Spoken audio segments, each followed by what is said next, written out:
That again. Okay. Okay. Lawrence, Kansas. Hello, I'm in Lawrence, Kansas, and I'm with Jeff, who has a farmer's market stall and is an organic farmer. Jeff, tell me a little bit about what you do. Well, what we do is we raise grass-fed beef, no hormones, no antibiotics, grass-fed pork, and we also do the pasture-raised poultry in pasture pens. So again, no hormones, no antibiotics. It's the most tastiest meat on the planet, and mainly we do it for our family. And tell me, how did this come about? Why did you come to this business? Well, I was raised this way. My father attempted a similar situation, although I have to say I'm a little bit better at farming than he was. However, he taught me a lot about the mental approach to it, and the reasons for doing it are mainly family and community. Let me tell you one thing, and that is when I started doing this, a lot of good things started coming from it, and a lot of what comes to me comes through this. And so it's an interesting kind of trade-off. Now, you mentioned that sort of this began as pillow talk. Mm-hmm.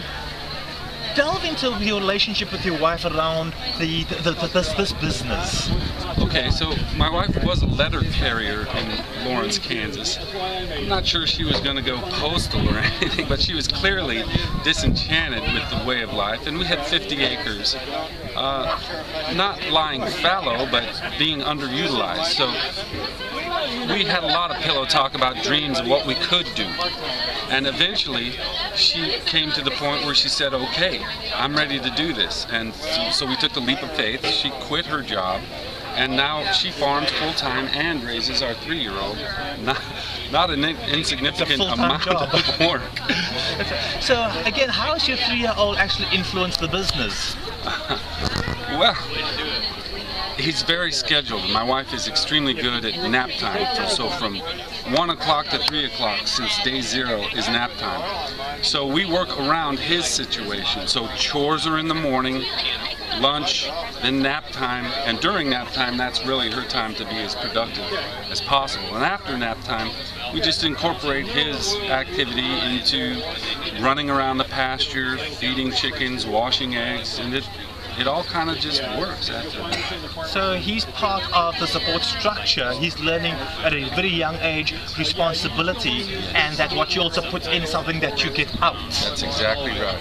And the benefits that we realize are immense. I've just watched them develop so fast, and I'm sure it's because nutrition has everything to do with development. So let's talk about in the factory farming environment, where sort of what happens. Tell the audience what happens in a factory farm. How are these animals raised? How do these animals die? Let's take beef, for example. In western Kansas, they have the feedlots, so they'll take yearling steers that have been raised on grass, and then they'll cram them into a feedlot, I don't know how high density, and then they feed them nothing but corn to marble them over the next 6 months. There's no shade. The only thing that might keep them cool in the heat of a Kansas summer would be a sprinkler, and it's just cruel. And the way they slaughter them, these animals know they're going to slaughter. I mean, they can sense it in the air, they smell it, and the glucocorticoid rush that pervades their body as a result of that affects the meat flavor in a really negative way. Not only the quality of life of the animal, but the quality of the product is diminished. Now, these hormones that are being injected, we human beings, we eat the meat, and hence those hormones, those antibiotics end up in our bloodstream. That's right. Which end up creating health issues for us. Yes. So you have now taken a different approach to doing this by completely being organic. That's right. And there are no hormones. You do vaccinate, but there are no hormones at all injected. We do vaccinate for respiratory viruses and also a disease called blackleg. But we've never experienced any health problems, so we've never had a downed animal, and we've never been tempted to even use antibiotics. And then when it comes time to slaughter, yes. Tell me about the process So we have that you use. A small family farm processor in Meriden, Kansas. They do just a very few number of animals every week. So we load up our animal and take it to them, and There are processors, a small family situation, and they do a really good job. Especially with the cured meat. The bacon is to die for. And in this whole sort of, has the business become a profitable model for you? Is this something that is sustainable? Is this something that other farmers should be adopting and looking at? Well, it depends on what scale. It's a question of scale. Frankly, I don't do this for profit. What I do it for is to feed my family.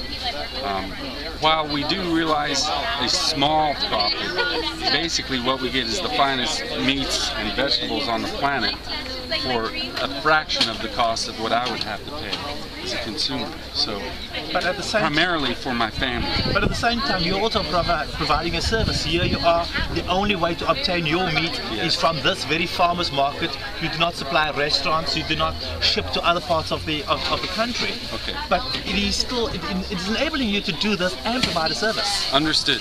So there are really two reasons. One is family and two is community.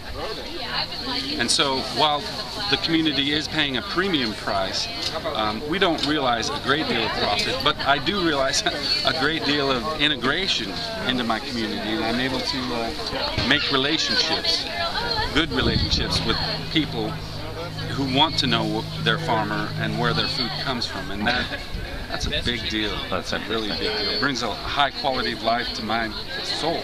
Well, in today's world, it is so important. It is not just about creating production at any cost. It's about creating production with a conscience. I truly believe that it's through farmers like Jeff that we can transform. We either pay now or we pay later. And later the price will be higher. Later the price will be in exorbitant healthcare costs. It's also going to be in the quality of life. And by doing things this particular way, we are bringing community together, and you cannot put a price to the value of community. Jeff, I want to say thank you so much for sharing this and doing what you do. Keep doing it. Thank you again.